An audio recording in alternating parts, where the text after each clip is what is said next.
What up, what up, what up, what up, everybody?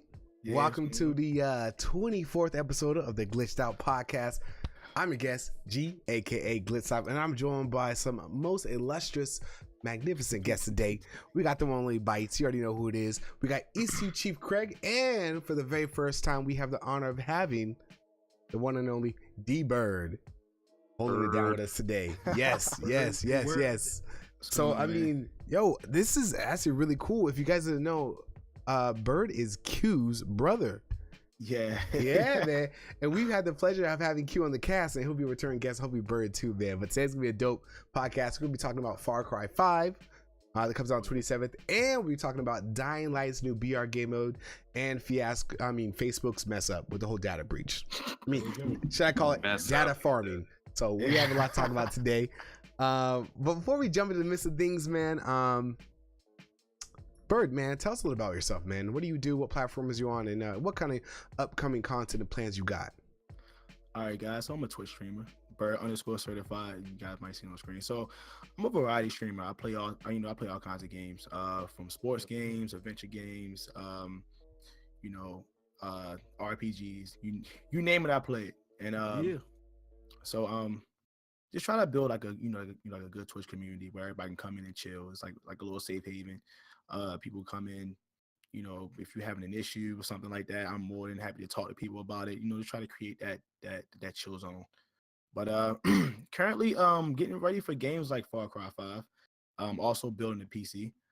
Yeah, I'm trying to join the master race on my stream. Hey, I'm not going to abandon my console. So for all the PS4 and Xbox One players, man, I'm still here. I'm not going nowhere. I just gotta add the PC there for spreading love. Spreading love, man. Man. Love. Hey, man. Plus, you never know when you need to type a paper up and paper and work. Most definitely. That and it's just to help my stream, man. Help my stream look more professional.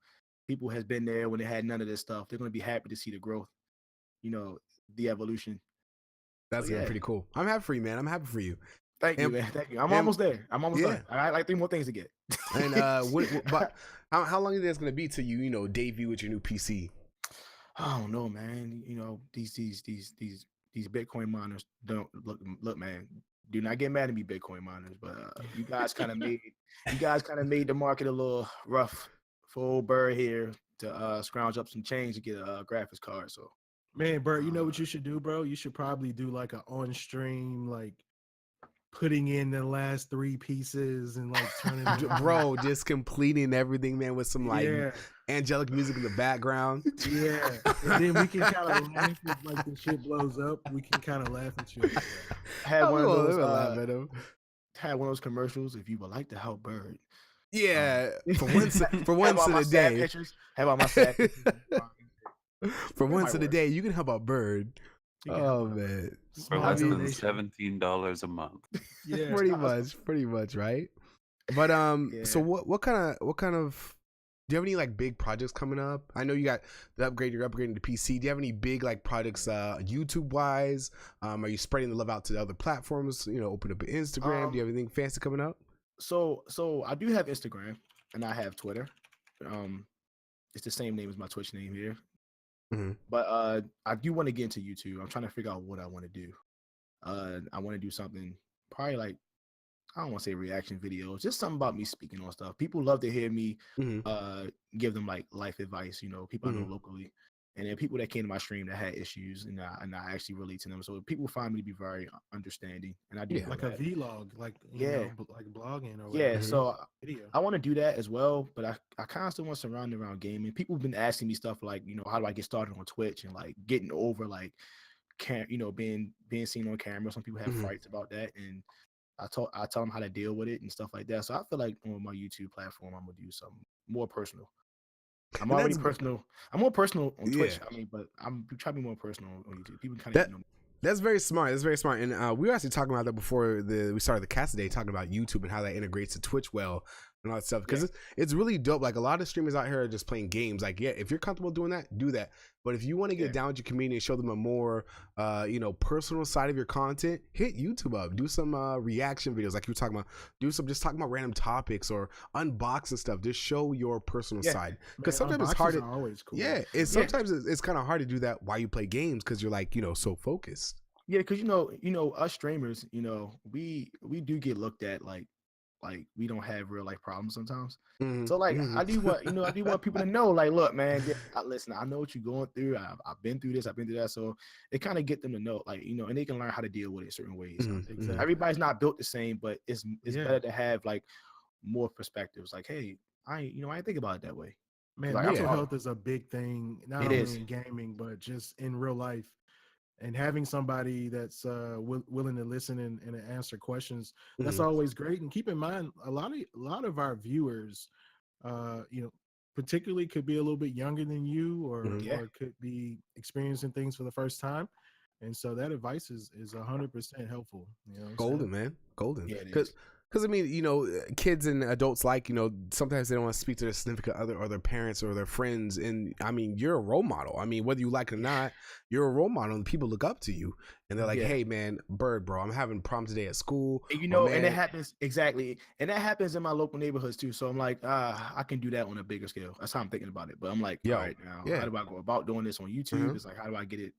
Because I still have to have, like an identity. I still have to have a plan. You can't just. I can't just throw up a video going, whatever. I gotta actually have like my whole persona. Like I gotta figure that out, because I gotta bring people in for them, and then they'll listen and be like, "Oh, okay, wow, I didn't know you was that deep." And then they see me on Twitch and they go like, "Oh, what I'm saying?" Like, you know what I mean? Like, oh, yeah. Like, so it's like, yeah. So role model, you right, man. I mean, people will look at all of us one day like Jedi masters. Trust me, it's coming. Yo, bro. I mean, I'm calling it down. I'm calling it down. I'm just saying, bro, the industry for content creating is changing day by day, and it's getting deep. You know what I mean? And I mean, there's so many avenues and doors that can be opened up just by streaming on Twitch. So I mean, yeah, it's evolving for sure. Craig, a Jedi master. Okay. Let me teach you the ways of drinking. Hey, it's possible. Drinking and fishing. Drinking and fishing. All right. It's possible. I'm just saying, but yeah, man. But. Thank you for telling us a little about yourself and what upcoming projects you got, man. I appreciate that, Byrd. But let's jump on into it, man. We're gonna start today's all-you-can-eat buffet of video games, and yes, gobble, gobble, gobble. I honestly don't know what that was, man. But that should be a soundbite for my stream. Yeah, gobble, gobble, gobble. But let's talk about this game. I'll be buying this game. I cannot wait to play this game. This game comes out on March 27th this month. It's going to be $59.99, boys and girls. Director is Dan Hay. Publisher is Ubisoft. Composer is Dan Romer. Developers Ubisoft Reflection, along with Ukrainian and some other places, Montreal and Toronto. Platforms is going to be on is PlayStation 4, Xbox One, and PC, boys and girls. So for all you Mac users, GG's, I'm sorry. Not only that, but they didn't even include Linux either. If you use Ubuntu or any of these Linux platforms, is Linux still around? Come on, bro. Linux they still make games for Linux. Like a big deal. Wow. Yeah, man. That was like I remember hearing more about it during the PS3 era. Wow. I mean, it's definitely still around. You just don't see it. I don't personally see it a lot ported to those type of systems.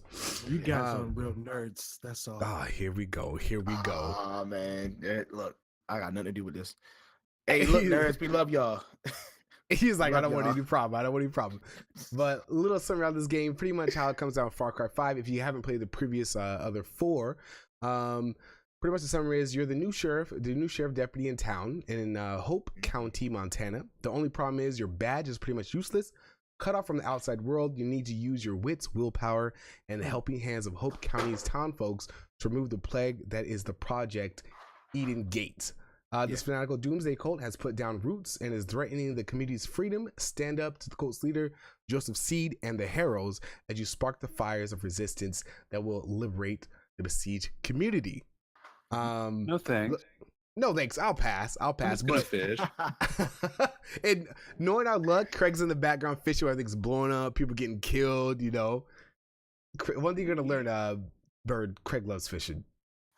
Oh man. Yeah. Well, my question is Hope County a real place? Like, is this Is a it? real place? Yeah, I was gonna ask that. Is it? Is it somewhere up north or something? So You know I what? don't believe Hope County is. I believe that much is still fictional, but I believe this is the first Far Cry game. I think Far Cry 2 did it as well, where we actually go to a real place or a fictional take on a real place instead of a completely mythical island like in Far Cry 3. So Gotcha. Yeah. yes and no.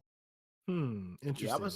I'm definitely going to get it. I've been watching streams. I've been like stuff. So, because the last few Far Cries was kind of to me, but this one kind of like brought me back to. I'm like, I'm gonna have to get this. Oh, B Futeki said it's in Montana. Oh wow, that's crazy. Yeah, the Rocky Mountains. Yeah, should we be? Listen, like, all right. Do you guys think this game gonna cause? What's up? You cut off. Yo. You're good. I hear you now. You're good. Okay. All right. So, do you think this game gonna cause any like controversies? Because everybody's kind of like aiming at the fact that you're shooting up Americans. People think it's a lot of people trying to compare it to like the KKK.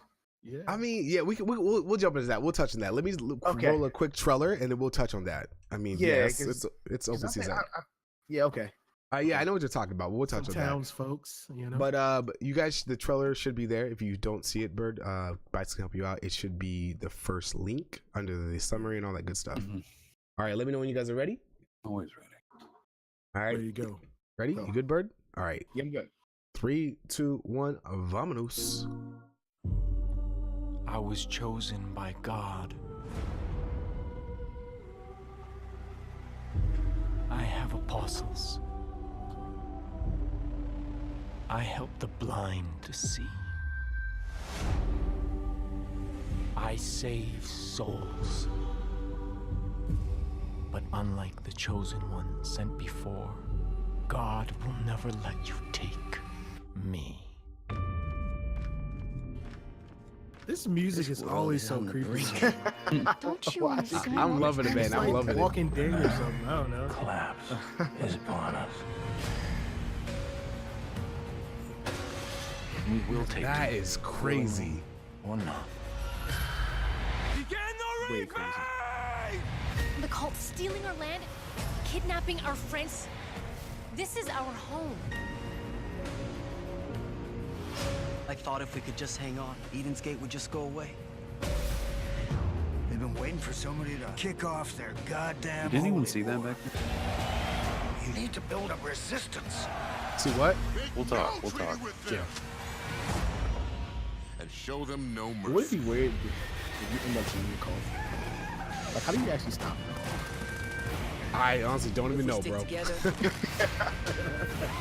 Cult will never break us. This looks so good. Yo, this one actually has is night. hype, man. Yo, I've been watching streams, so I think I'm pretty hyped too. I'm like, all right. Like, I like the fact now. What God The gives. whole like, you killing animals. No Sorry, man animal lovers. can But take away. they don't.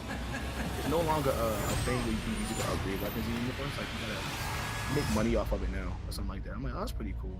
Yeah, we'll definitely touch on more of that, those features. Is it like weapons Yeah. crafting or something? Can we go to 57 seconds? 57 seconds? What's that 57 seconds? Oh, it should be a shot of a house. Okay. You guys see those signs up there? It says vote Herc. Yeah, I see it. Herc is from Far Cry. I don't know if it's the same one, but Herc is from Far Cry 3. He was this like kind of, I don't even know what to call him, just an explosive loving hillbilly. But I'm wondering if that's him. Is that like an Easter egg? You think so? I'm thinking it might be. It might be. That's a good Now catch. you That's a know. good catch. You know. Really good catch. All That's right, all I cool. got though.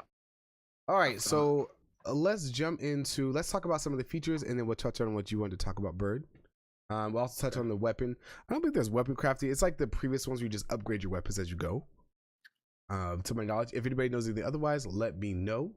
But give me a second. This will be my first playthrough of the Far Cry series. Really? So Wow. really. Wow. So I think you'll enjoy it then, because from what I've seen, Coming in fresh, I'd say that's good. Yeah, you're in for a treat. Yeah, because my favorite one actually has been 3. Honestly, I'll take like that. Far Cry 3 is my favorite. I've had a love-hate relationship with Ubisoft, but they're working on it. They're making things better with me, so we're good. Yeah, Ubisoft kind of like has some hit or miss stuff, but I think you'll like this. Second, let me put this up. This. All right, cool. All right, so let's talk about. I think this was actually a pretty cool feature. They flipped the game on its head. They talked about non-linear gameplay. So everyone is wondering, pretty much there's 3 sections in Hope County, and each section is occupied by one of the 3 seed family members, John, Jacob, or Faith. Once you pretty much got the bases, got your feet wet, you pretty much could take on any section as you wish. So you say you want to go hit, Jacob up, or you want to hit Faith up, or you want to, attack one of the other family members. You could go do that.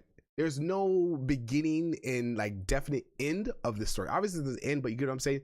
You have alternate routes which you could take. The cool thing about that, which helps that, is due to this main story mission progression mechanic, you can pick and choose where you advance in the story by liberating civilians in specific places, specific regions, or wiping out the cult activity.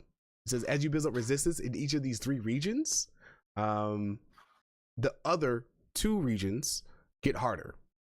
So say for instance, you pretty much you go hit Jacob's, hit his region. It was easy peasy.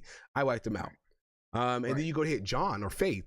John or Faith might have up their guns. They might have fortified their bases. They might have, aircrafts attack you from the air when you go to hit their plants up. So you got to kind of think about, which one you want to hit first. You have to be kind of strategic about it too. Yeah, so there might be some replayability with that, because if you do things out of sequence, I guess, like there's probably an easier way to do it than just randomly hitting them. You'll probably have to redo that to figure that part out. That's kind of realistic too, because like if you take out like one of the bandmates, of course word's going to get by that they were taken out. So of course naturally they will up their defenses and stuff like that too. So I kind of like they did it. Yeah. I wonder if the AI is stupid though, or is the AI? No. Like... They've actually been talking. The AI is actually pretty smart in this game. Okay. Yeah, they definitely upped their AI game. Yeah, because they got characters in the game. You got to go and do missions to have them come with you. That's good. I saw they help you out because the game's harder, so they give you that at least. The companion AI did look to be a little more sophisticated. In terms of the non-linear gameplay, I see the good in that. I also see some things that make me a little nervous. So in terms of good stuff, letting me do what I want to do the way I do it, I always dig that. The only thing I'm worried about is you tell me there's 3 counties, there's 3 bosses of 3 counties, or 3 areas, and you can take them down however you want. It reminded me of Ghost Recon Wildlands, and that made me a little nervous. It made me just a little nervous because how that did is I was so uninvested in that story. I hated it by the time I was done with it. Do you feel like sometimes having a game hold your hand and be linear from guide you through the missions, it doesn't give you a choice of how you approach or where you approach? You feel like that's kind of a pro sometimes? Sometimes, and if you're looking to do a good narrative experience, if the story's good, then But if we're just highlighting gameplay, it seems like, and it's gameplay based instead of story based, that's where you lose me a bit. Yeah, I think specifically if the story is lacking and you kind of have this non-linear gameplay where you kind of just do what you want, open world stuff, you can get lost. Like Craig said, you kind of just lose your motivation. You're kind of just like blah. But if the story is good, then you're invested in the story and the plot, and then you kind of look forward to hitting different spots. You're not just like, I don't know, man. I mean, because if you make it as open as Far Cry 5 is, you're kind of sacrificing storytelling. Because we can do it any way we want. You know what I'm saying? You kind of sacrificing storytelling. So that's probably why Wildlands wasn't as appealing to certain people. I really hate when I thought it was a fun co-op experience. Up too. Like if you have a game where you play things out of mission sequence and then the game kind of screws up. I've had that happen in like Destiny, for example. Where you might beat a boss before you get a required upgrade. It kind of causes confusion in the story anyways. So non-linear is, to me, in my opinion, is probably best. Yeah, and that's the thing too. Like they're selling you this. Oh, you can do it any way you want, but when you try to do it that way, you know, like he just said, like sometimes it messes it up. So I don't know. But I'm pretty optimistic. I think they mapped it out. Yeah, they did say that. Say if you go hit Faith, and you know she's the first boss you hit, and you go to hit Josh or Jacob, and you go to hit Josh, you're like, yo, this is too hard.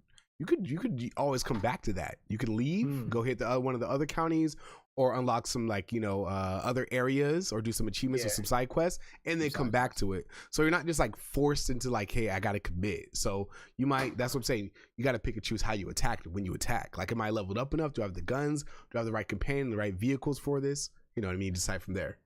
You know, you brought up side quests. I hope the side quests are pretty good. I hope they're not just go fetch me 10, 10 bear skin and so I hope the side quests are pretty good. I did see some pretty cool side quests. They were talking about I think there was I watched a while ago. There was this like a cow one or something like that. You had to like run over like 6 or 8 cows with like this like crazy shredder used on the farm. I don't know. It was the missions do look pretty cool, but I do want to segue from that and talk about the intel system because you were talking about the side quests and stuff like that.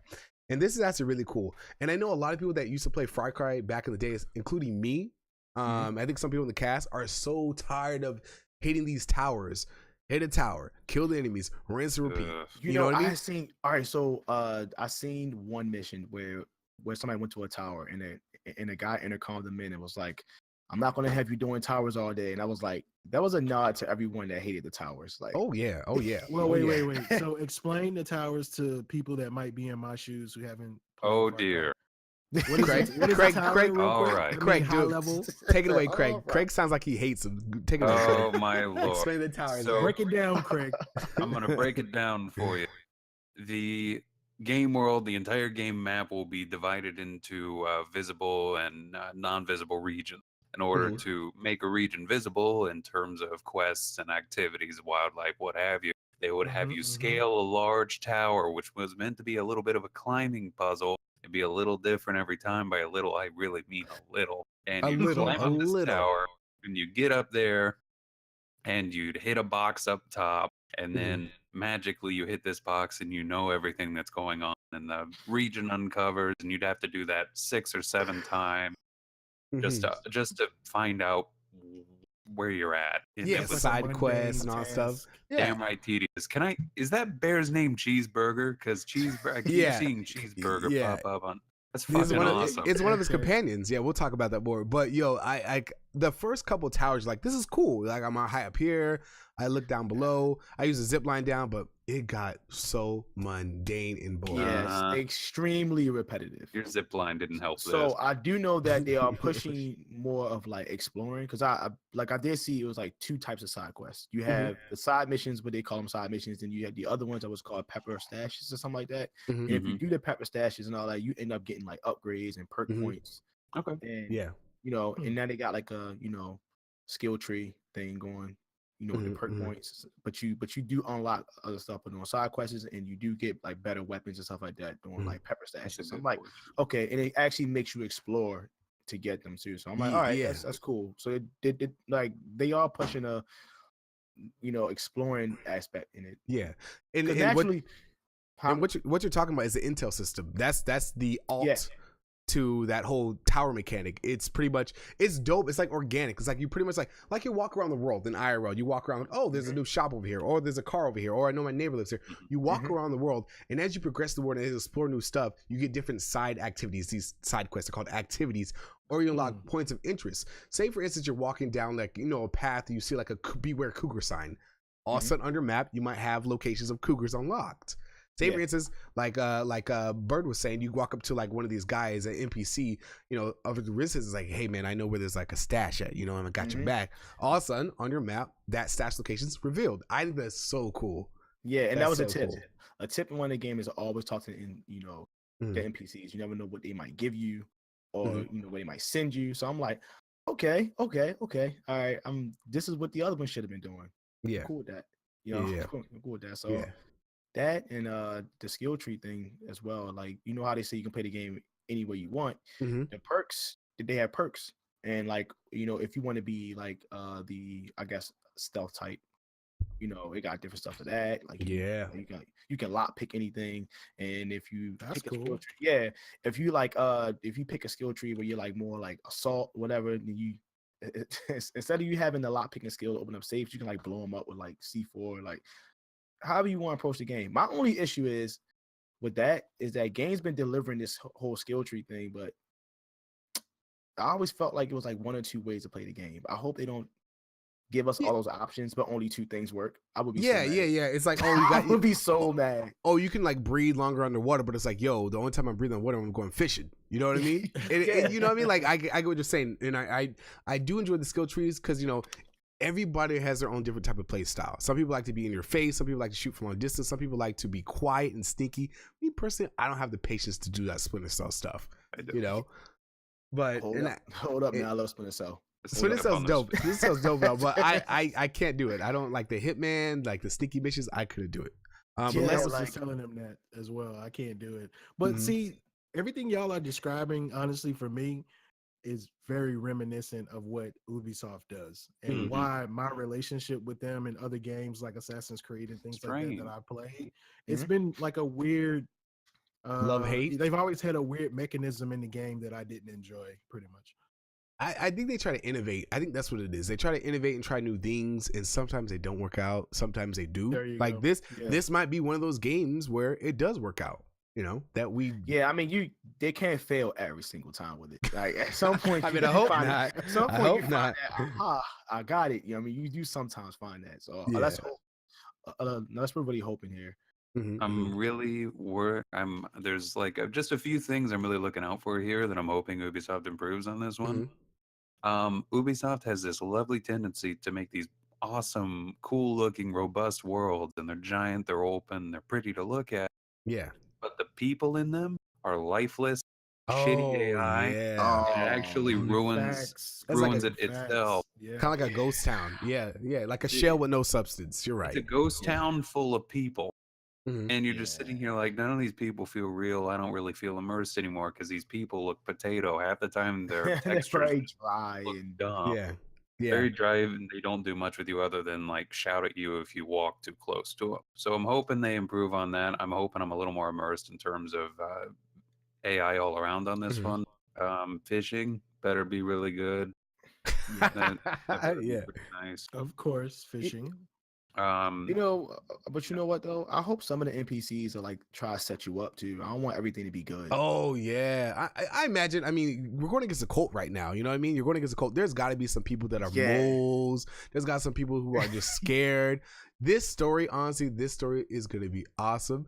And I think the fact that I personally think it's awesome because it touches on religion. If you guys notice, it touches on religion. You know, it's backwoods religion at that. Backwoods religion at that. And plus, you know, and I kind of feel like it kind of ties into parallels of these day and times where everybody's looking for something to hang on to. You know what I mean?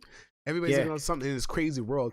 And this cult was one of those people or entities to hang on to. So it actually makes it that much kind of realer, if you know what I'm saying, and more possible. And that's why I like this. I like this a lot.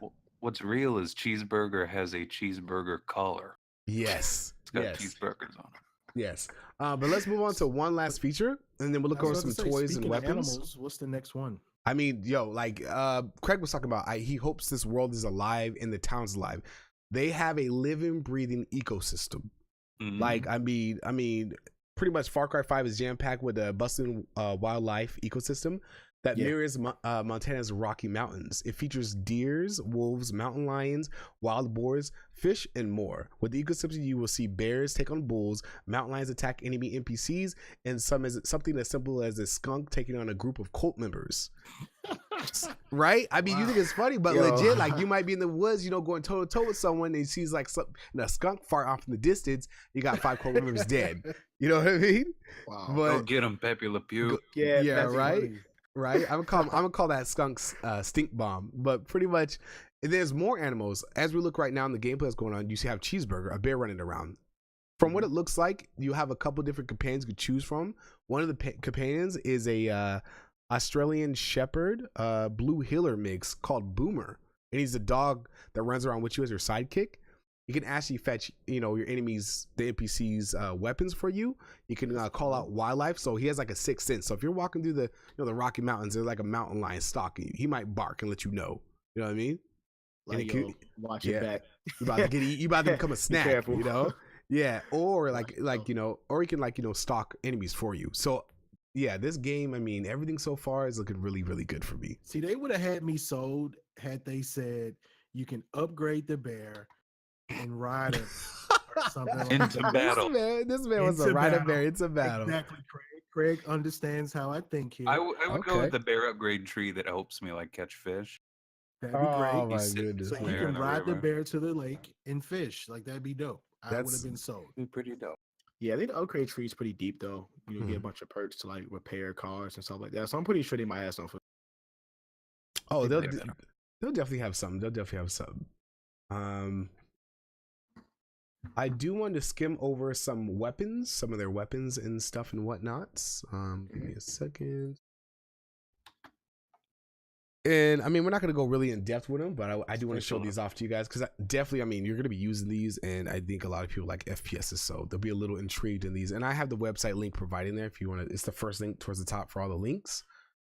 And I mean, some of the weapons. I mean, you got your ARC. You got a D2 shotgun, pretty much one of those sawed-off shotguns. You have rocks that you can cause distractions with. Is that a rock? Really? It's a rock. Like you throw a rock and like someone's like, "Hey, what's that noise?" They turn around, they're like, "Oh, I got you." Yeah. Or I mean, you could hit him in the face with it if you want. That's what I do. I throw them at people. I don't like. just beam them in the face. You got your 50 cal rifle. God, I love 50 cal rifles in these games. Me too.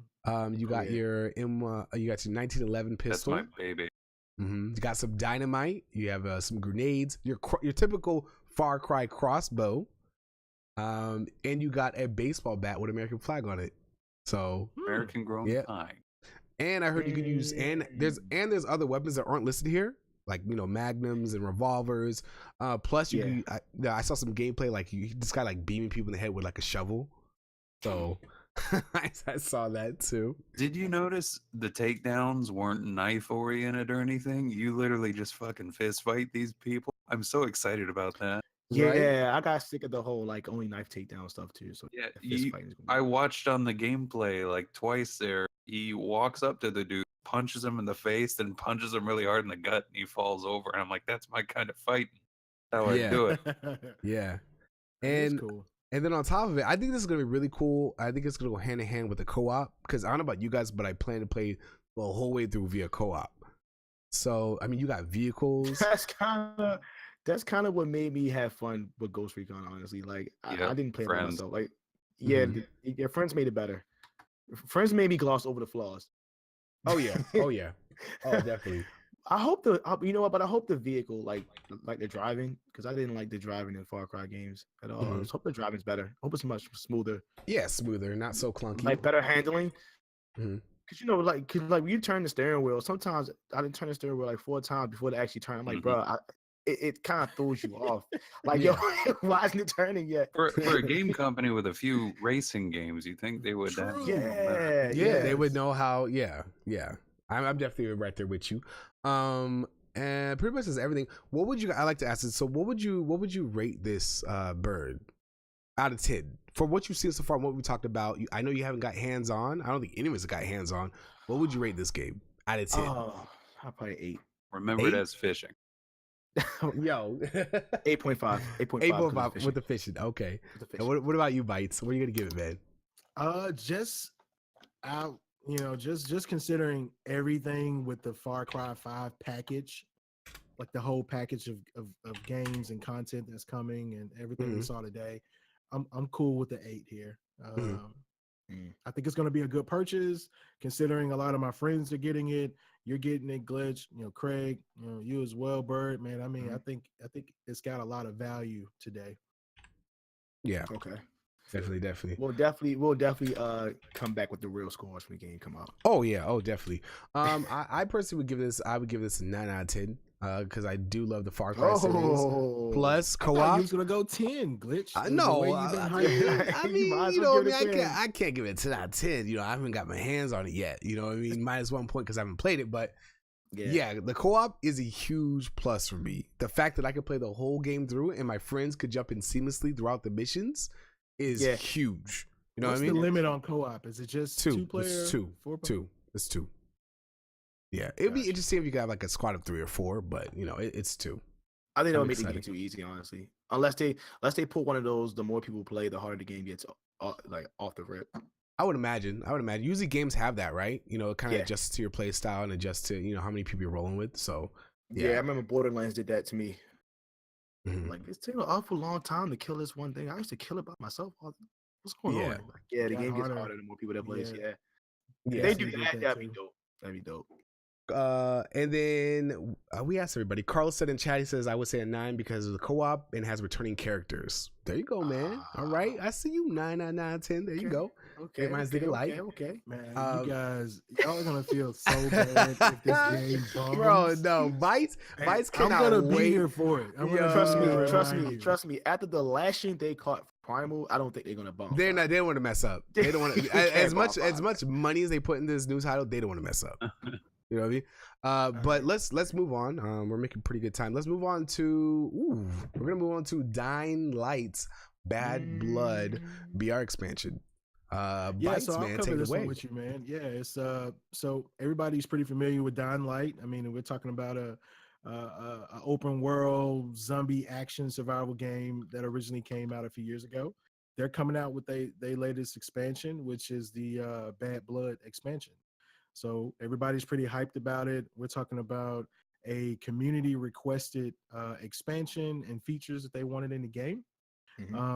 Basically, it's a twist on the new BR arena that everybody's kind of in love with these days, like Fortnite, as well as Unknown Player Battlegrounds. So they're coming out with their own twist to that. They basically are throwing 6 players into like a city, a decaying city where they fight both zombies, and also they need to reach an extraction point to get out of that, all while playing against other players. So there's that PvE and PvP style gameplay. Right now, as far as when the game is going to come out, well, not the game, but the expansion, I should say, they're saying it's going to drop sometime later this year. Right now, they've got a sign up available. If you guys want to get in there and test or be a part of the open beta test that they've got, you guys can get in there and play the expansion early. All right. Pretty much the publisher is Warner Brothers Interactive Entertainment. The developer is Techland, which everybody's familiar with. They've got some composers. I don't know if you guys are familiar with these guys, but it's Pal Makchaka and also Pal Blazachek. These are both directors and composers.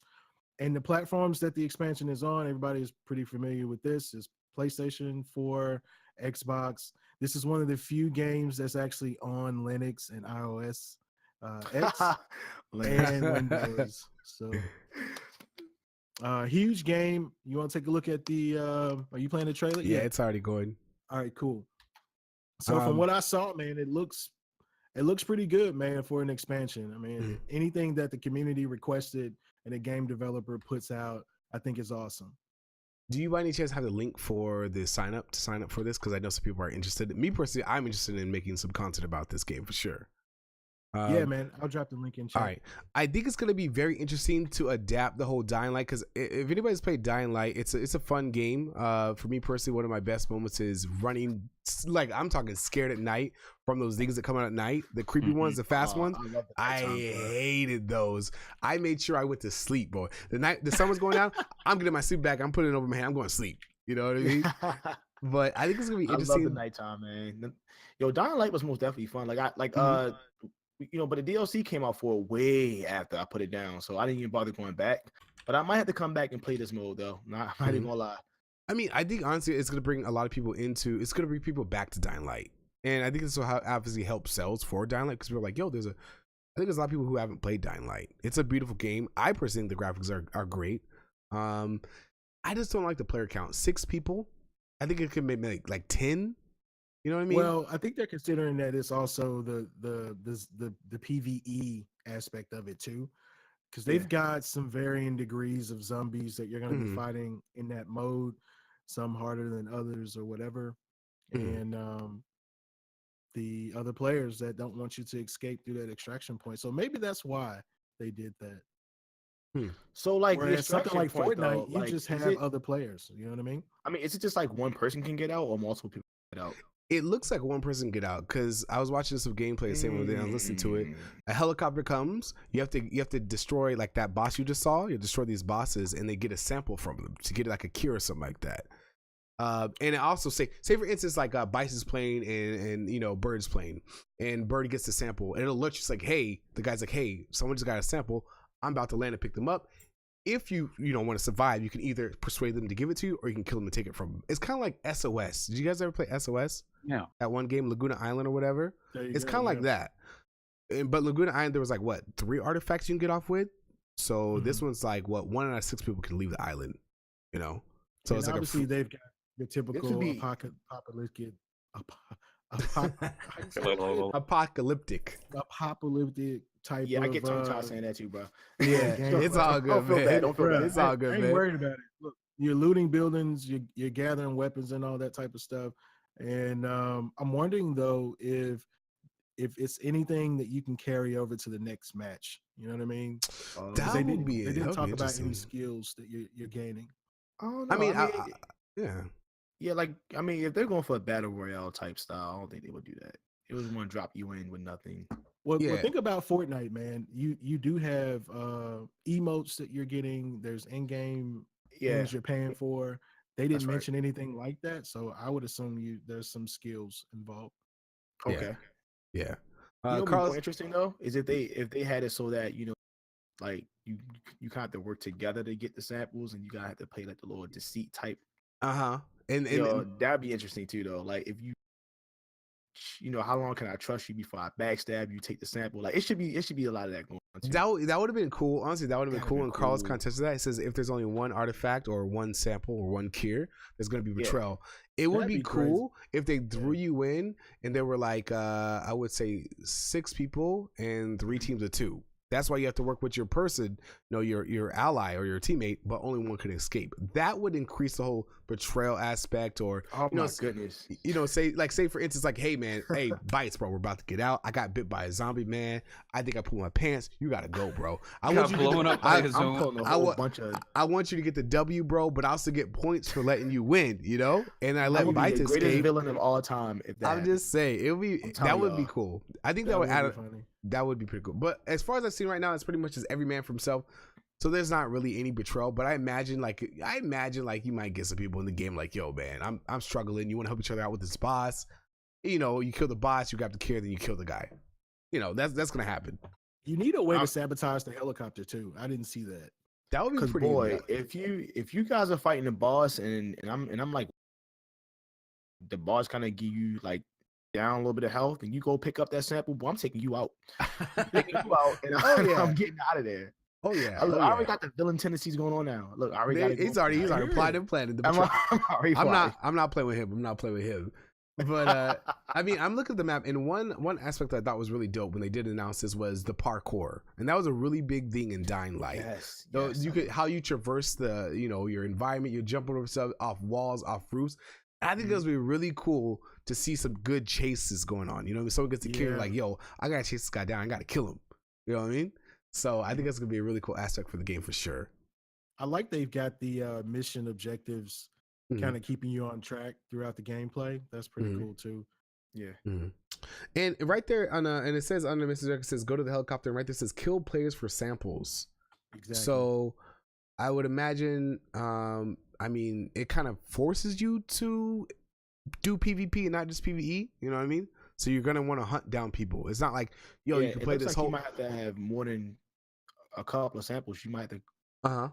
There's only so many hives to get samples from. Just let one of y'all collect a lot of it, and I just trail y'all. Take you out. You have to take all the samples you collected. Boom. Yeah. You're like right here. See, they're going in on each other. Dude threw out like a gas tank. You gonna throw that weapon? Oh, it didn't blow it up. But oh shoot, one guy went down. But like, for instance, like they say, like, I mean, there's only so many hives, like Craig says, and then you can either hit them, or you can either post up and wait for someone else to do your dirty work, and you can kill them and get the samples from them. So he's trying so hard to explode that thing. he was trying really hard. That's intense. I think you have to like shoot it or like throw it. I don't think you can like shoot it. You can't just blow it up with throwing something at it, right? Yeah. But look at all this. Look at all this. Oh no, you can. He hit it. You can hit the top and run away. Yeah. Okay. I'll tell you what, we're 0 for 2 on really skilled players in gameplay walkthroughs today. Far Cry guy couldn't hit anyone with a bow. He just blew himself up with an explosive barrel. Yeah. And he ran into his mine earlier. Poor guys. Poor guys. I've noticed that in a lot of playthroughs, I'm not saying the best of the games, but you know, I think they're just pretty much just let's make some gameplay. Here we go. Whoever's around, Sarah, Jim, Johnny, what you're gonna let's go. look like, pretty much. Yeah, the struggle. Yeah. All right, cool. So, what would you rate this for this game? I would say a 7 out of 10. I'm gonna play it safe. That's playing it safe. Okay, 7 out of 10. Yeah, I guess. I'm gonna hit it up with 6. I'm gonna go with a 7, and it's not based on gameplay. It's just the fact that they've included Linux and OS X on their platform. Means they really care.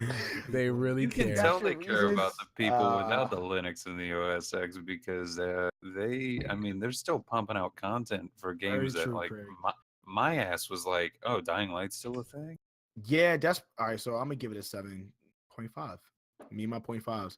I'm gonna give it that because while I find it to be more interesting and all that, I don't know if the Dying Light community is still like that strong. Mm-hmm. It may bring people back, but this will, dude. Honestly, like when like the slightest DLC comes to Twitch and it's a BR, every streamer and their mom and giraffes can be playing this game. So all they need is a couple big streamers to play this Dying Light BR mode, and everybody's on it. But they're gonna feel like they're cheating on Fortnite, and it's gonna be like, no, I can't do. Bro, people cheat on Fortnite every day. Looking for the next big BR, anyways. The meta. Everybody's, and this might be the meta. I mean, I don't see it taking over Fortnite, but it'll be a good addition. You know what I mean? I'm scared that they're diluting the BR brand. I think they are. I think the biggest weakness is the 6-player thing. Yes, amen, man. So that might hinder it from becoming probably as big as it should because the concept is A1. The concept is great, but I mean we'll wait and see. But 7.5 is what I'll give it so far. Mm-hmm. Yeah, the game is not that old though, guys. I mean, we're talking about what 3 years, 4 years. Yeah. So I think it's probably still got a community just based on all the things I was seeing people posting about online. Like people are still looking at the content. This has some hype behind it for sure. This has some hype behind it on Twitter for sure. Carl's the chat says it's good as 6 out of 10, mostly from the false hope you're getting from working together, but plus if they add better weapons. So yeah, I mean, I think 6, 7. I think that's fair. You know. Yeah, you know what? But if it does well, they'll just probably add more. We don't know. We'll have to wait and see. I mean, I think this is a DLC, right, Bites? Correct. It's just a DLC. So or maybe expansion, however you want to say. Maybe they'll make this a standalone. You know what I mean? Like what was it? What game was it that they had it? H1Z1 Survive. Yeah. They came out with the BR for that, and that blew up, and then they made that a standalone. So if this does good, they have the opportunity to make this a standalone. You know what I mean? And expand on it. Maybe if it does great, people are like, yo, I love this game. We want more players in a match. They might expand it to 10 players a match, 12 players a match. Who knows, man? Yeah, I think the next big thing for BR is for somebody to do cross-platform, like how Street Fighter allows you to play with PC players and also Fortnite does that. PS4. Fortnite did the same. They did it by accident, but they don't have. It's not like a main staple. Okay. Yeah, crossplay. I don't know. I mean, you got the whole crossplay aspect, but I mean, I'm looking for something like Darwin Project. Anybody hear about that? Darwin Project. Yeah. They did something a little new. People are liking it. I like Darwin. But there's only so much you could do with BR. You know what I mean? You pretty much have to change the settings in the jungle and the Rocky Mountains. Like what? Yeah. I mean, who knows? Who knows you could do BR? But let's move on. It should put like a busy city like New York. That would be cool. But it'd be cool. A BR in a building. There's a movie. There's a movie set inside of like a corporate building, and you know what I'm talking about? They locked it down, and then everybody had to kill each other. Oh, the Belko experiment or something. Yeah, Belko experiment. Yes, that's it. That was a Netflix movie, right? No, Was it no, it's not No. Netflix. No, no. I It was think in you can theaters. get it It on didn't demand. stay there long, but yeah, it wasn't around long, but I like movies like that. Like Battle Royale, the foreign film, the original was awesome. That'd be dope if they had like a BR. You're in like an office building. You got to use whatever weapons you got around. You can office craft certain building or weapons. hospital, that'd be Yeah, and you cool. gotta work your way up to the top to get to the roof. Once you get to the roof, there's a helicopter waiting. That'd be dope. That's $1 million idea. Let me copyright that right there. Well, I'm gonna say this, man. From what I see, BR and just what Fortnite brings to like the mobile phone space now, and PUBG trying to get to mobile phone, I don't think anybody kind of needs to change their platform. It's just about the devices and getting more people to play Connected. Yeah. connected and playing. Make it more It's really accessible. the key for them. Yeah, exactly. More accessible. Yeah, I played that. It was good. I'm actually better on the phone than I am on the computer. A lot of people are saying that, Craig. Like honestly, a lot of people are having so much fun playing it on phone and on the go. Yeah. Devin gave it a 5.5 out of 10. He's not really a zombie game fan, but you know, That's fair. he said he forgot the game existed, which is fair because you know it's kind of been MIA for a while. I want to touch on what we were talking about before the cast. We're making good time. Bryn, you were saying something about Fortnite when it came to mobile, the backlash it got from what happened at school with the Wi-Fi. Oh yeah, so a lot of news has been being made about how all the kids now who take their phones to school they're saying more distracted than ever because of the Fortnite going, as a mobile game. They also reported that a lot of the schools are having Wi-Fi issues now because kids who can't connect by their own service are now connecting and playing online via school Wi-Fi. And so it's becoming like a nuisance. There's already a cell phone ban at most schools, but this game has caused students to kind of, further ignore those rules because they want to play and watch Ninja, who's probably streaming now during the daytime. Yeah, they want to be a part of that experience. But it totally like, I don't know what it is about Fortnite. It's a great game. I like it, but it looks like it's getting like this crazy cult following. Am I the one that feels like that? It's getting this crazy cult following. Because whenever I say it, people are saying that I'm digging for reasons to put a stain on it. I said I'm not. It's not new. It's not new. It's not new. It's like, but why this? Why is this the one? It's not new. I'm gonna tell you something, man. What Fortnite has done around the recent holidays, like Valentine's Day and Christmas. I mean, I know a lot of games have had themes, but I don't know. But no battle royale has had themes. You know what I'm saying? Yeah. And then the amount of patching that the game does, like the game basically runs flawless. It does. Not gonna lie. Regardless of where you play it on console. It does. It does. I admit that. It is smooth. It is a polished game. I give it that. Amongst the sea of unpolished games, early access games. Yeah. I think that has a lot to do with it too. And I've got nephews much younger than me. It's just the game that's hype right now. It is. Like I'm just trying to figure it out. I'm like, I want all games, to succeed, but I'm like, why is Fortnite the one? that's all. It's like, and I think it's like Neo in the Matrix. It's like, you're the one. Yeah, and it was like, who was I talking to? Was it Bytes? I was talking to somebody about what makes games successful. You know what I mean? Oh, we were talking about Division 2 coming back, and it was going to be successful. Exactly. What makes games successful? Are you guys excited about that? Not really. I mean, I'm excited to see what they do different. We are definitely going to be covering that on the previous podcast. All right, so we're going to cover it. Yeah, we'll cover it. I'm a big Division guy, and I know it's not one of our topics, but real quick, I tried the beta back then, and I didn't buy the real game, and apparently everybody hated the real game. Lucky you, bro. Lucky you. Way later, they did some update that brought people back. People are actually playing it to this day. I've seen a couple streamers play. If they take what their new success is, if they have new success, if they take that into Division 2, it may work out for them, but I don't trust it. I got burned by Destiny twice. Like, bro, I got burned by Destiny. I got burned by Division. I feel like everybody got burned by something. DayZ. We all got burned by something. You know what I mean? And oh my gosh. To keep it short, I hope Division learns from his mistakes. And like, I know they try to do something like revolutionary and change the game and make spongy like this RPG enemies. Take that away. Take that away. Revamp that. Give us a story. Give us a story where we can see the before, the after, and there's some substance and some plot. We need that. That's what everybody wants. The whole atmosphere of the Division was screaming that, like, yo, this about to be something crazy. I was expecting like a little bit of jump scares because I'm thinking because we're dealing with infections and stuff like that. I expect something. It was too RPG. But we never saw somebody infected. We never saw anybody infected. No, like what? But to answer your question, G, what makes a game successful, right? That's what you're asking, right? What makes a game successful is Drake, bro. Like that's boom. There we go. Throw Drake on any game. any game you want to blow shout out to the up. 6 God Drake. Yeah, Drake did it. You just go and put a little bit of OVO he boosted that juice on it, and it's gonna work. Yo, Drake and Travis Scott just made Twitch streaming cool, just like Michael B. Jordan made anime. Facts. I don't think they made it cool. Drake just I think they made it more mainstream. You know what I mean? They brought a lot of eyes and ears to Twitch. Like honestly, a lot of people didn't know what Twitch was or Fortnite was. And then Drake. I mean, you got I want to say millions of Drake fans out there that are like, yo, Drake's playing a video game tonight. Let me go watch it. Oh, it's on this kid's Ninja stream. Yo, I want to play Fortnite just like Drake. Boom. Yep. He's played 2K before, and I think he played one other game before. But just the sheer fact of the amount of celebrities that participated in that stream is what kind of blew it up even more. Even my mom asked me, about Twitch and all these things. Like, and Ninja's been on several large platforms. I think he's been on the news. Yeah, on the news and ESPN and different things. I'm just saying, if you want to make a game blow up, that seems to be the meta.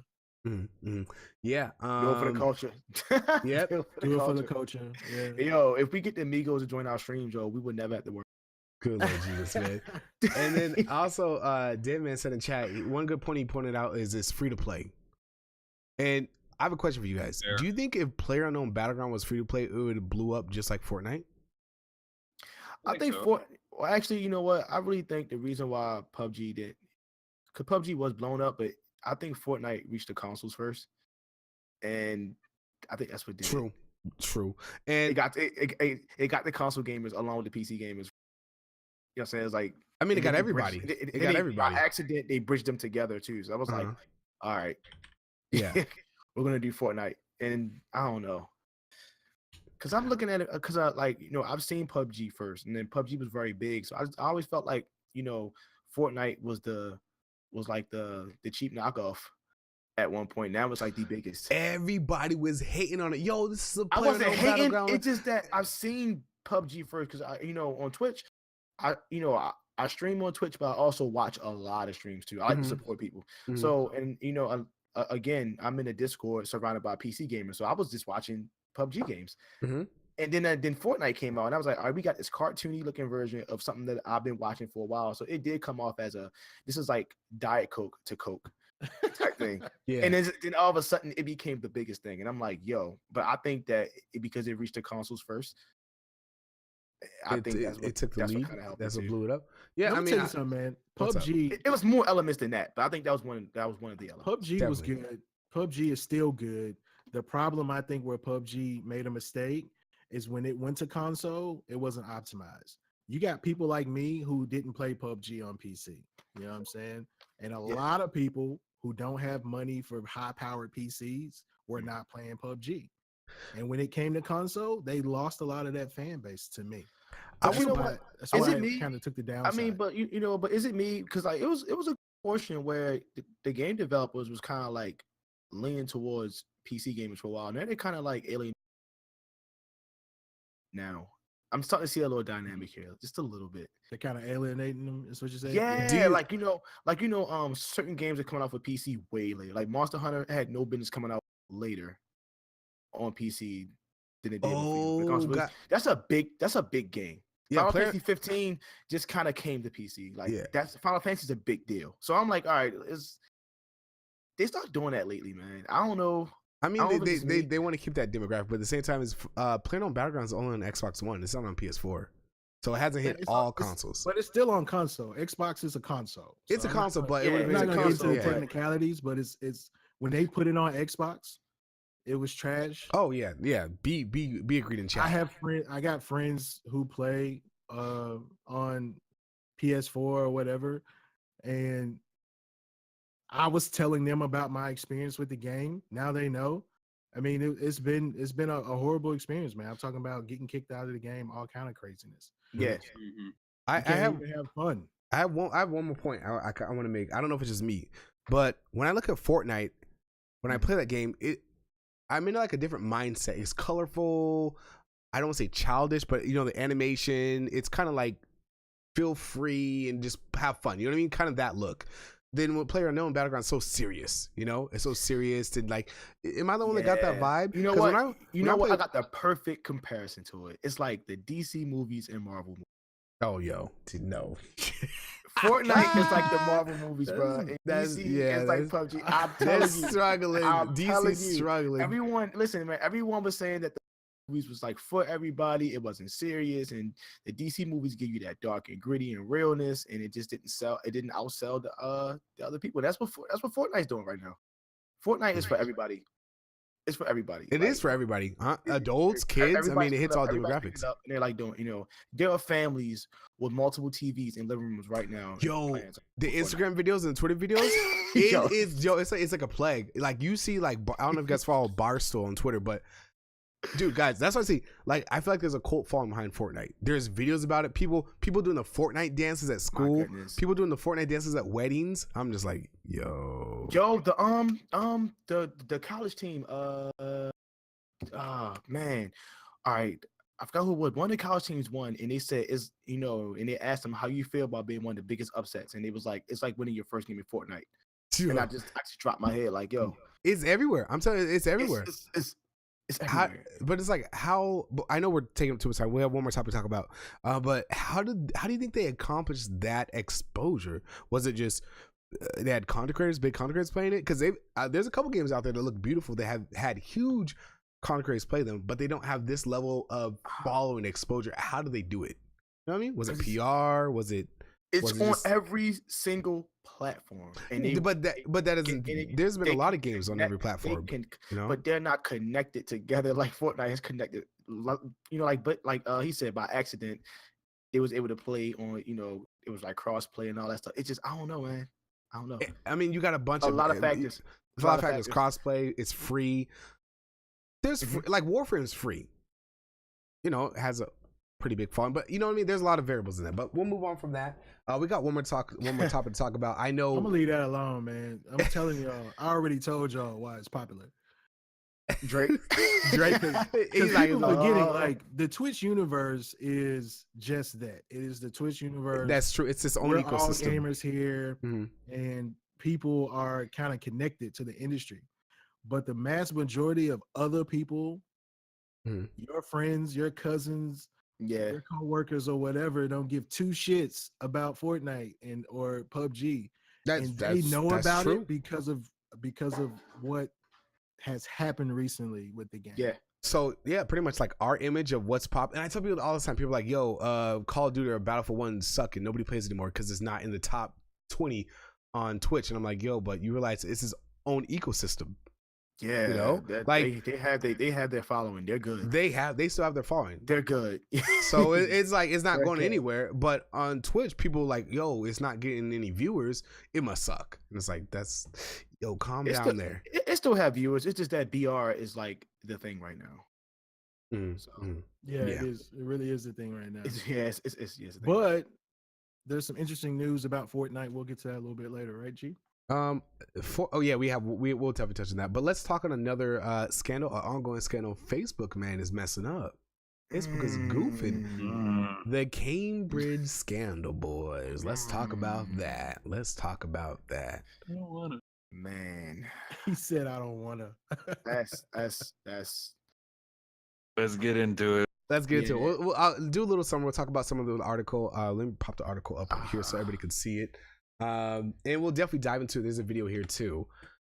So for pretty much hundreds of millions of Facebook users are likely to have had their private information harvested, not hacked, harvested by companies that exploited the same terms as the firm that collected data and passed it to Cambridge Analytica, according to a new whistleblower, an employee.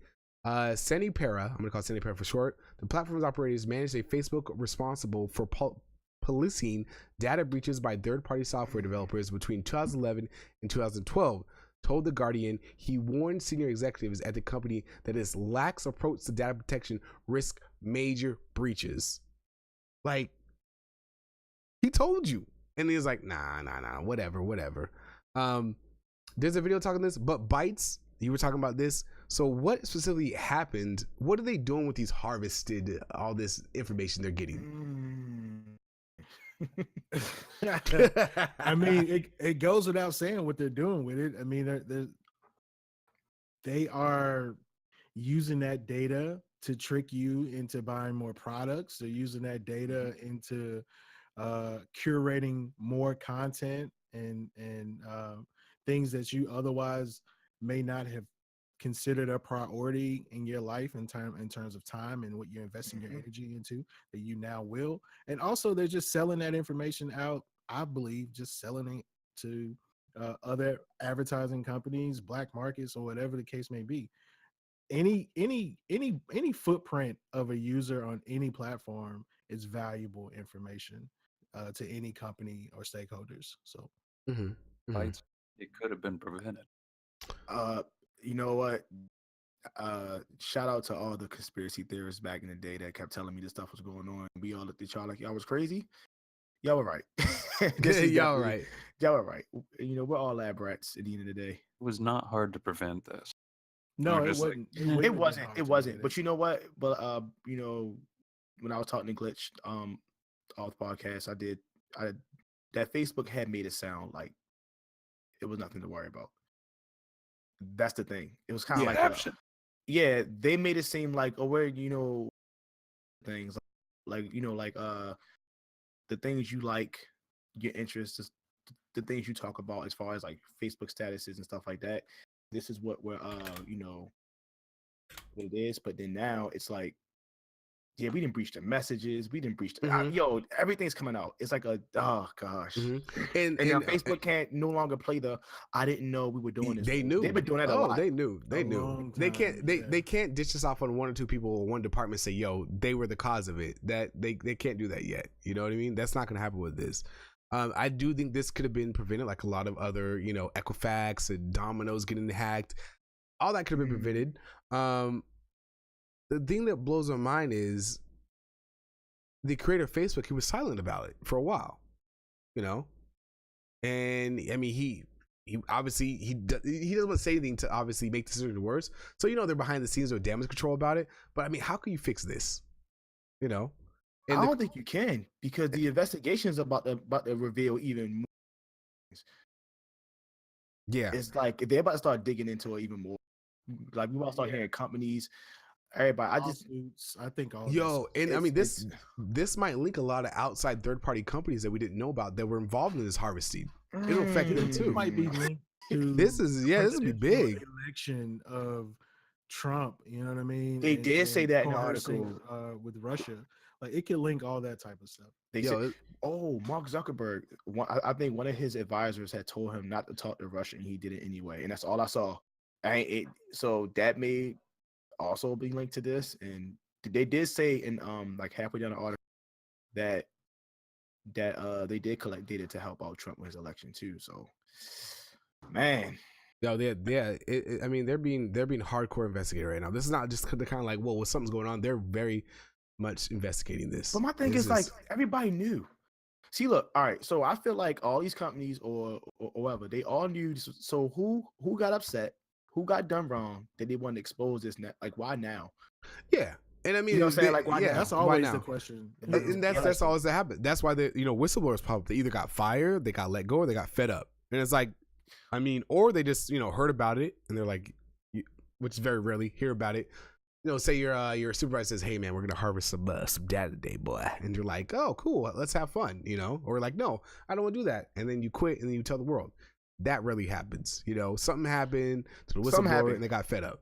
And what could have happened is like a competitor, maybe Facebook felt like a competitor was gaining ground or being more innovative than them, and people got fired because of that, and those people, this is the backlash of those people, being reprimanded. You know what I mean? Like it could be a lot of deep holes, rabbit holes of why this data is now a problem that obviously all these social media platforms, businesses and advertisements, trust me, they're already selling your data because man, I done looked up something on Google and I'm scrolling down my Facebook and Amazon's like, hey, that controller you looked at, we got it $30 cheaper. wait a minute, how'd you know? You know what I mean? So like, it's catching. Yeah, exactly. Yeah, but no, but that's Facebook, what I feel like. You know, I mean, but Facebook, they did come out and admit that was as far as they were going with it. My issue is Facebook has also been updating their privacy settings. It kept making you read it and stuff like that. It was just a falsifying. Like, they didn't change anything, bro. They were still doing the same. They reword stuff, and I mean, it said in this article that a lot of things, a lot of the new terms of service they would constantly pump out at people were unclear and hard to read, or some people didn't even read them. Like, how often do you actually even, like, say Instagram or Twitter gets a new terms of service? Do you actually read it?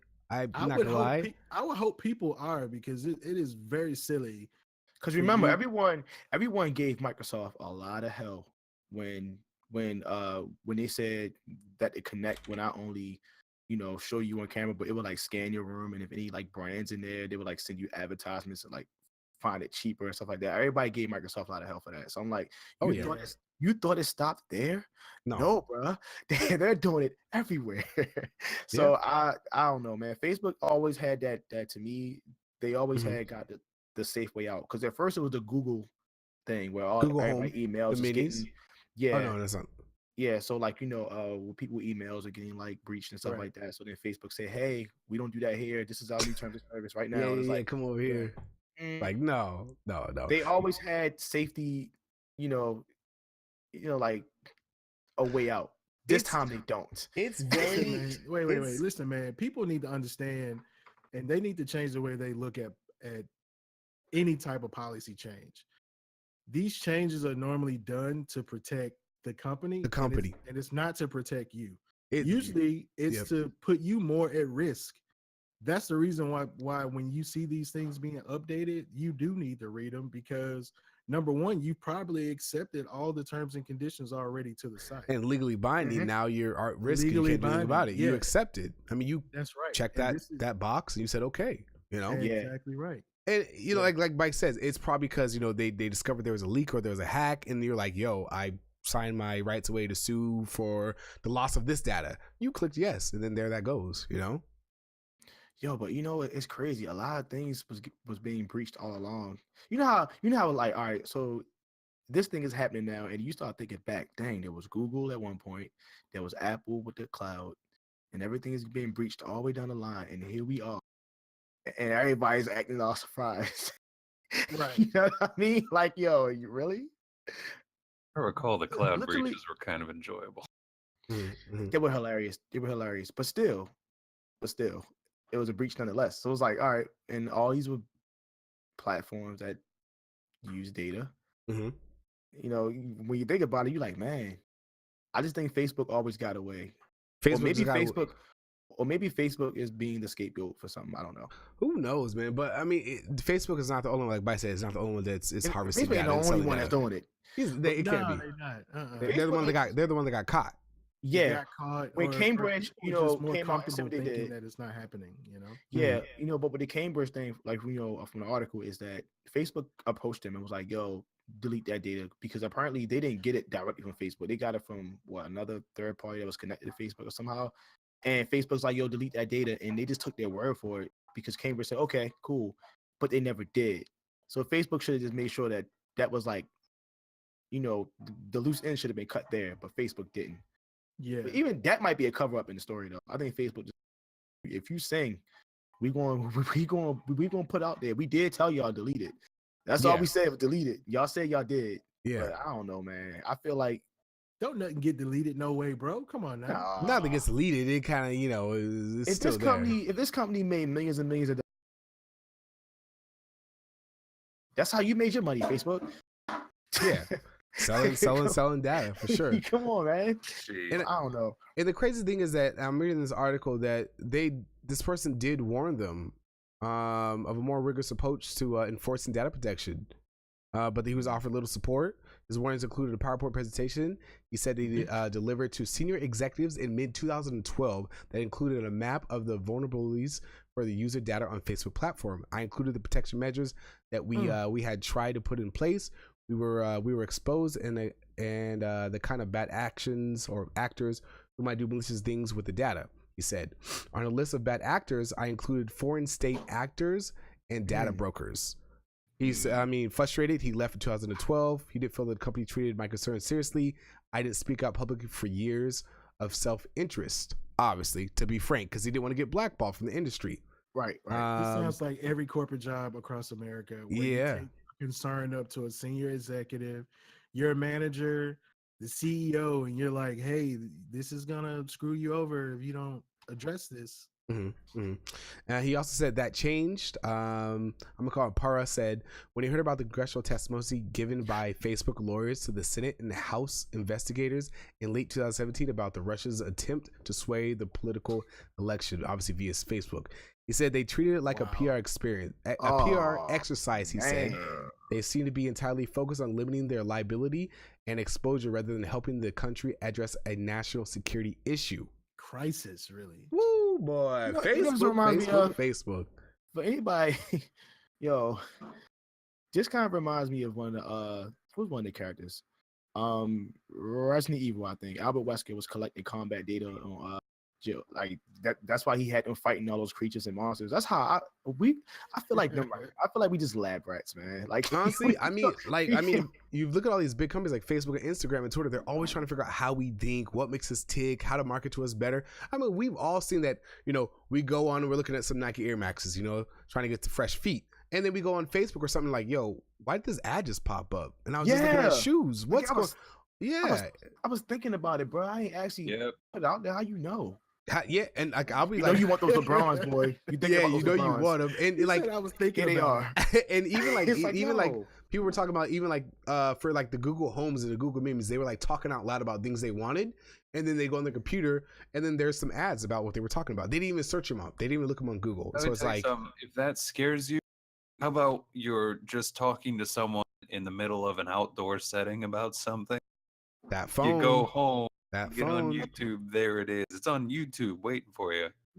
Like that's what? A conspiracy. I thought about it. You're spreading lies, Craig. All right. First of all, Craig was probably somewhere where he didn't have cell phone reception. Number one, so they recorded it locally on your device, probably. No, but honestly, who knows? Like, I'm gonna say I'm not gonna say nothing's off limits at this point. Like, no, I believe it. Because something happened to me. Like, I was talking to a friend about getting a Volvo as a car, joking around.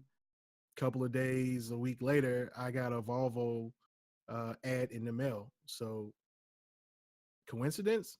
Maybe. I think Siri was tapped in to my conversation. Siri was I think Siri listens to everything, man. For real. Oh, man. Siri listens to everything. They do. Like, I mean, even Google said it. Like the Google Home Minis and stuff like that. They listen to everything, but they don't store. Like, I'll be sitting in my front room and I won't even say, "Hey Google Home." It'll just be blinking. And I'm like, wait. They tell you it don't store. Oh, but it stores. I mean, obviously it stores. Yeah. They tell you it don't store. And but now it's about to have a whole bunch of awareness. Like, what do you think is going to happen now? Like, I recorded my fishing talk?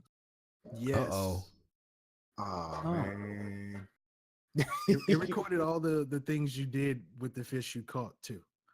Yeah. Why are you gonna make it sound like I did shady things with the fish? I was just joking. Ooh, okay. Let's move on to this. We're gonna segue. This is our last topic to talk about. This is actually one of the fish stuff. Yeah, we're gonna segue from that. This is actually one of our last topics to talk about. We're gonna talk about Fortnite accounts got hacked. Some more hacking. Yes. Goodness. Yes. It pretty much says, Fortnite got hacked. Give me a second. It says, what's really going on with all those hacked Fortnite accounts? And small fits and spurts, a Fortnite hacker recently typed out some sentence fragments over Discord. Maybe tomorrow, / I get a letter, / from Epic Games, / holyfug, / paying 25K for fraud, / what if after a month of lucrative work, Epic Games shut down with a firm letter from their lawyers?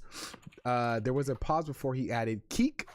Meme speak for LOL. I like how they translated that right there. Their hacker, who I'll call John, is a small player in the industry of hacking accounts for Fortnite. So this is an industry. This is crazy. The biggest game in the world right now. It's a booming industry. Released 2017, Fortnite Save the World is a survival game where players starve off zombie attacks, and defend themselves in the player-built fortresses. In September, riding on the heels of the blockbuster survival shooter, PlayerUnknown, blah, blah, blah, talking about the past. I noticed dozens of them complain about Reddit, Epic Games forums, and Twitter that they recently they were receiving mysterious $9.99 and $149.99 charges on their accounts. No. Yeah. Whoa. Yeah. It gets even worse. One player said, reminds me of the Sony breach. Ugh. Oh yeah. It said one player said hackers spent so much money inside their account that he struggled to pay rent, but luckily Epic Games refunded the charges. Another showed this obviously website looking at emails accounting for over 700 illicit login attempts on player markets. These break-ins have resulted in hundreds of cheap listings for Fortnite accounts and codes for Fortnite games. The $3 to $10 codes for Fortnite Save the World are a deep discount from Epic Games' $4 price point. So I mean, they're hackers are going ham. I mean, it's unfortunate. The game is very popular. Your credit card information to get the costumes, you know, so that's no surprise that somebody would steal that. I mean, if they broke into PlayStation and if they broke into all the credit bureaus, they can break into why Fortnite. do you think you safe on Fortnite servers? Like, come on, man. Yeah, they most definitely tore Sony a new one with that. Yeah, but like, are you even? But here's the thing: are you even shocked that this happened? Considering that Fortnite is the biggest game in the world right now, so I'm it has a lot of. I'm not in shock either, but why do you feel bad for people though? Like, this is crazy. See, this is why we can't have nice things.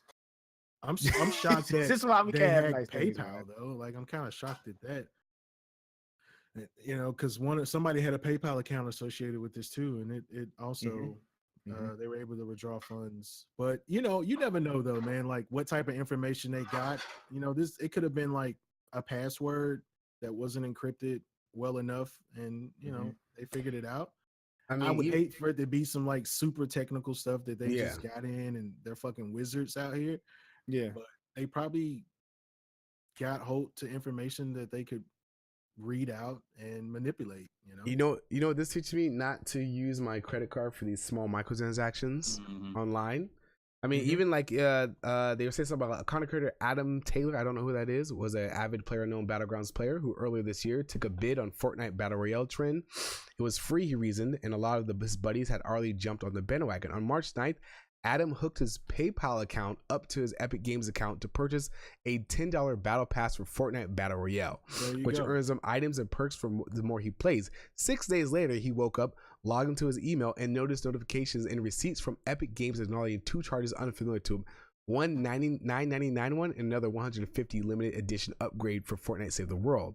Oh my god! Yo, check your emails, check your receipts. People don't check their emails. They don't check their bank accounts. You know, on the apps that they don't check. Get your bank's app and get those phone notifications going. I wake up every morning with my app just in case, man. You know, you just never know. And like, that makes me think that the information that they hacked that dude with was something simple, because I hadn't heard PayPal being hacked where people are able to steal funds out of an account. You know what I'm saying? I have no idea. But I'm showing this website on the screen. I don't know exactly what this is, but it looks like people are selling accounts. PvE code, standard early edition. They got top 100 tier Reaper, 47 solo, 12 duo, 42 squad level 7 accounts. So they're selling hacked accounts. So your information is going for cheap too, because one of those was like $17. Yeah. Oh yeah. They got the prices. You better not be able to pay your rent over $17 that somebody bought your account. Yeah, man. $10, $50, $15, $17, $25, $150. It's crazy. It's alarming. Yeah, that is. I honestly had no idea until I found this article that this was even happening with Fortnite. So my question is, the like, dark now is somewhere too, whatever that is. Yes. So my question now is, so are they going to blame Epic for all this, or are they going to just say, "Hey"? I mean, they should blame. They should blame. They should blame Epic. Stop they putting should. credit cards on. It's through their game. You know what I mean? Yeah, but I don't know. You know, like it's kind of the same thing with like Domino's and Equifax, and even like Facebook. It's like, yo, we got hacked, my bad, we didn't know it was coming. You still got to prepare for it. It's unfortunate. That's the liability of being a business. You do. I mean, and that, I mean, shout out to Epic because they did at least refund some people. But like, man, what do you do now, Epic? Or people, do you start pulling your cards off? Off the people should be safe out here, man. You should be. You can't keep your card on there and then hear all these hacks, and then when it happened to you, you know what I'm saying, you knock on Epic's door like, you know, with your hand out. At some point, you do have to be like, yo, all right, this happened to, you know, this happened one too many times. I don't want it to happen to me. Let me pull my card off here. Because Fortnite, you know, costumes and emotes can't be that deep. It just can't. You keep your card linked on there. They can't. Yeah, I mean, but people be buying costumes daily, though. You know what I'm saying? Yeah, but I'm pretty sure, you know, this hacking thing going on, some people should be like, nah. Yeah, it's safe ways to spend money online, and people should look prepaid into cards. Prepaid cards, PlayStation things like cards, Steam cards, whatever. I mean, that's the best way to do it. But some people are like, nah. All right. Nah, I'm gonna subject myself to danger, but then blame someone when I actually fall into the pit of fire.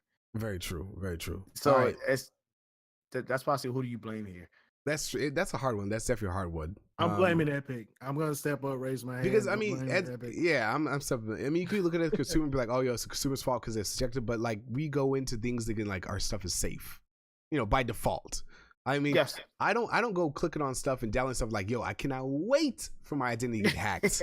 Like, yo, I'm excited. This is the fifth time. I mean, no one's looking forward to that. But when you start seeing it happen, you got to pull out. You got to, you don't. And it happens to you. You're like, well, Epic couldn't save the last 10 accounts that got hacked. Why'd you thought you was the safest? You know what I mean? It's kind of learn your lesson. Learn your lesson. It's like, I don't know. All right.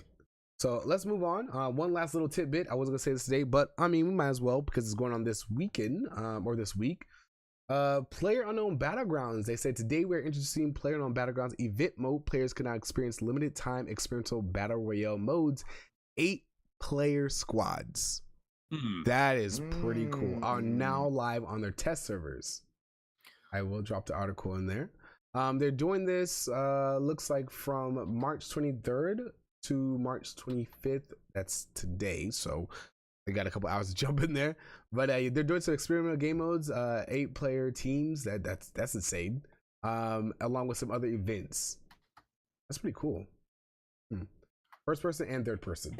Worth a go. They should probably have it for longer. They probably should have at least like more than.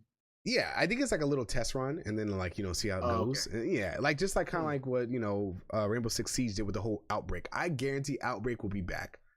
Guaranteed. Oh my gosh, I seen that, right? And I was like, yo, is this a real thing? And I'm like, oh man, and I don't play Rainbow Six Siege, but I like to watch streams, so I would love to watch that. Honestly, Outbreak is fun, man. Yeah. General does have one last question. It says Glitch Southern Cruz says, do you think if the government would pass some laws making the corporation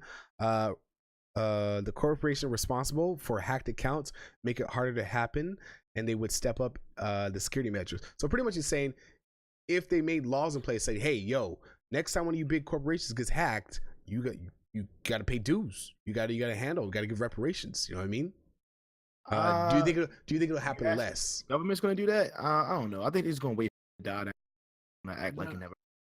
That's what I think. That's already in place, dude. Because every person has the right to file a lawsuit against a company for damage or financial loss. So, so if you did go to Epic and this is beyond your power as to why you were hacked and you lost funds and had to sleep in your car because you couldn't pay rent. Best to believe I'm gonna be talking to an attorney or a lawyer about what I can do to. Definitely. Yeah. But I mean, honestly, we made great time. I mean, we did a little. We're about at an hour and 30 minutes. I think that was a good timing right there. Yeah. I mean, we went on a couple of talking points on for a while, but I think it was great. For everybody that's coming in, thank you so much, Stephanie, for the raid and the host. I appreciate that. We're on episode 24 of the Glitched Out podcast. We have the one and only my boy Byrd. I almost called you Beard. Byrd Bites. I'm sorry, man. Byrd Bites. It's you, Chief Craig, and then only G himself, man. But we actually covered Far Cry 5, which comes out on the 27th of this month. Can't wait to play it. Also, we discussed Dying Light's new Bad Blood expansion, that new DLC that come out with the whole Battle Royale thing, and the Cambridge scandal, aka Facebook. And we just touched on the one and only, apparently, you know, PlayerUnknown Battlegrounds trying to, you know, get a little fancy with some 8-player squads. Great podcast. It was dope. I think we covered everything. Anybody else have any other talk points you want to cover? You guys are dope, man. I'm happy to be here, man. Hey, dude, happy to have you. Happy to have you. What about you, Bites? You good? You Gucci? Yeah, I'm good, man. I had a great time. It was good conversations. Glad Byrd made it to the show. Yeah, man. Yeah, man. Good to have you. Man, thank you for having me. It's pretty dope. Hey, man, anytime you want to come back, just hit me or Bites up and let us know, man. You're always welcome back. I most definitely will. I know some people are a little apprehensive about like, yo, I don't want to barge in on G, but we're always here. We're always here to rock, man. Every weekend. Yeah. So yeah, we got you. But for everybody who doesn't know, Byrd, everybody starting with Byrd, then Bites, then Issue, then me, myself. Shout out what platform you're on, what kind of projects, and where you stream, where people can find you. With Byrd first. Man, I'm on Twitch, you know, and I stream from the PS4, the Xbox One, all platforms here. I'm a variety streamer. You know, I also, you can find me on Twitter and Instagram, Byrd_certified. If, you know, just feel free to hit me up on those platforms if you want to talk to me, and I hope, you know, hopefully see you guys on my stream as well. Glad to have you. Yep, and he's getting an upgrade to a PC, so that content. My PC is slowly coming up. Listen, Project BMO is almost done. Hey man, yes, I named my PC. Listen, yeah. You should honestly, you should IRL stream that. I'm just saying, man, your community would love to see you get that upgrade going. You know what I mean? Oh yeah, me putting it together. All right, good, cool. Bites. I only have to get my my hard drives, my RAM, and my card. There you go. Gotcha. There you go. PC is a good move, right, Stephanie? Yeah. All right, Bites. Where can people find you, man? What kind of content you got rocking? Any future plans, and you know what time you stream? Man, I don't have any plans. Just because I might get hacked soon with all this stuff going on. So I'm just living my life one day at a time here. And I can be found on Twitch. I mean, you can Google me if you want to. I'm on several different social platforms. And I'm here every Sunday. So, all right, Mr. Craig, Mr. Hello. Sexy Voice. How we doing? What do you got coming, man?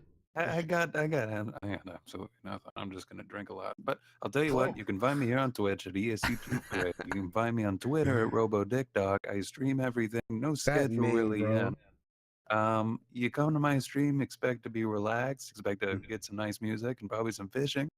Yeah, there's that. Chatterbait on Monday nights. Chatterbait, good Lord Jesus. Erotic readings on Wednesday nights. Erotic readings are Sundays. Oh, there you go. They got rescheduled. But honestly, guys, all three of these people, they're great casters, great content creators. Definitely do check them out. I'm not even joking. Everybody that we have on the cast is a great person. I like people that are genuine human beings before they're genuine content creators. Humans first, content creators second. So every single one of these guys, trust them, hang out with them, you know, network with them. Really cool people. Me, myself, and I, man, I got a couple stuff things coming up. I'm trying to dive into YouTube. I know I keep saying this. I've just been swamped with things. New chapter in life's opening up. Trying to help, you know, the friends and family right now. But I want to start doing some IRL cooking streams. The community. I know I've been talking to Jiro about it, and Carlos, the community is going to vote on, you know, out of 5 different dishes we make for dinner. Can and you do cook, some cooking. I can cook, bro. I can cook. I can cook. Wow. Hey man, I get that chef bar, bro. Boil some of that water, get that top ramen, baby. I mean, I cook a little bit too. Yeah. I'm Byrd certified when I stream, but I'm Chef Byrd RD when I cook. Oh, this man, Chef Byrd ID. Good Lord. Just gotta throw it out there. I just gotta throw it out. Look, the master of breakfast foods. But prime bologna on the stove top does not. Bro, I make some mean turkey bacon, bro, all day, baby. But no, bartend for you. Man, I got that content's coming up. I want to start delving into some just like random discussions on YouTube. That's cool. I just want to put out content, honestly. Me too, man. Me too. I mean, I would pay to see you cooking though, Glitch. I mean, if you do this, I'm gonna be there. Dude, honestly, all I need, because I've been telling my community I want to get a dog cam for Hugo and Rocket. All I need is a second cam, and I can have 2 different angles and get an overlay going. I'm gonna do it, bro. You I'm should gonna do it. sometime. I'm gonna be there to call the fire department. I'm going to steal some of the recipes and claim them as my own. I'm telling you that right now. All right, man. I'll make sure to put a watermark over him too, just in case. All right, man. But hey, thank you guys so much for hanging out with us. Stephanie, thank you so much for the raid. Catman, thank you for being here. And everybody else in chat, General Dragon, Carlos. Hope you guys enjoyed the 24th episode of the Glitched Out Podcast. Also, guys, we are working on uploading all of our audio of the podcast to SoundCloud, so you'll be able to listen to it on the go. SoundCloud, Google Play, and maybe hopefully the iTunes Pod Store. So definitely do check that out there. Yeah. I like the sound of that. I did drop everybody's credentials for Twitter in there, so definitely do check them out. Hit up their Twitches, show them some love. And hey, thank you guys for letting me, Mr. G, aka Glitched Out, be your host for the 24th episode of the Glitched Out Podcast. You guys will catch us next Sunday at 3 p.m. PST or 3:30 p.m. PST for our 25th episode. If you guys know anybody in chat, if you're a content creator, Steph, I'm looking at you.